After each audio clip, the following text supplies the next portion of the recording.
Now, after the launch of the BJP's manifesto, Mirana spoke to the senior BJP leader and Defence Minister Nirmala Sitharaman. We asked her to weigh in on some key promises made on national security. My colleague Ayushman Kumar caught up with the Raksha Mantri. Ma'am, thank you for taking time. Ma'am, how do you respond to the questions which are being raised that the national securities issue, which was there in page number 37 in 2014's manifesto, comes up to page number 13 in 2019's manifesto? I'm not sure if page number 13 or page number 36 has any priority. The entire document is important. Whether it is in page number 36 or page number 13 doesn't matter. Each page has everything to do with our commitment for the next 5 years. And our commitment for the next 5 years is not forgetful of what we have achieved in the last 5 years.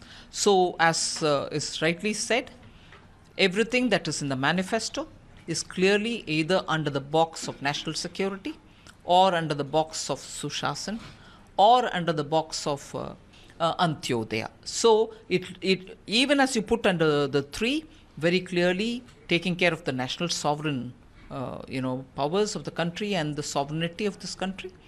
Everything under national security comes there. When you're talking of Antyodaya, you're looking at the poorest of poor, the last man in the queue who needs to get everything.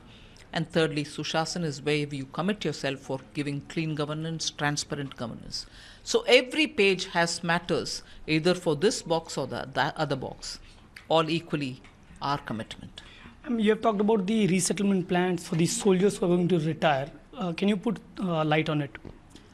Well, it's important that we look after the welfare of ex-servicemen, which is very important from the point of view of many of them retire at prime age.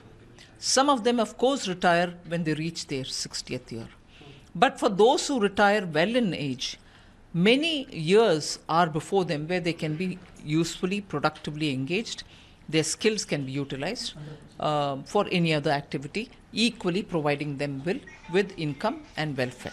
So that's a very complex area in which no soldier could be, or officer or rank of any rank, could be allowed to just be given the pension and forget it. But we have committed ourselves to take care of them in a wider framework. Ma'am, my last question is, the Congress party is critical of your manifesto, saying it does not have anything on jobs for the youth, as well as it does not talk about specifics as to what the government plans in next 5 years. Also, to the fact that it has got no plans for the youth of the country. Well, I'm not sure they have even read the manifesto yet. But even if I want to believe they've read it and commented, I want to say, how are the infrastructure development going to happen?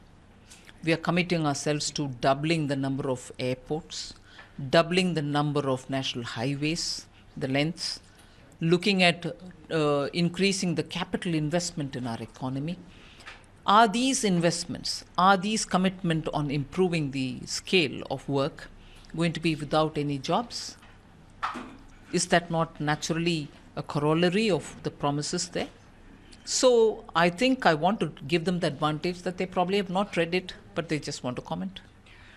With video journalist Bilal, Ayushman Kumar for Mirana.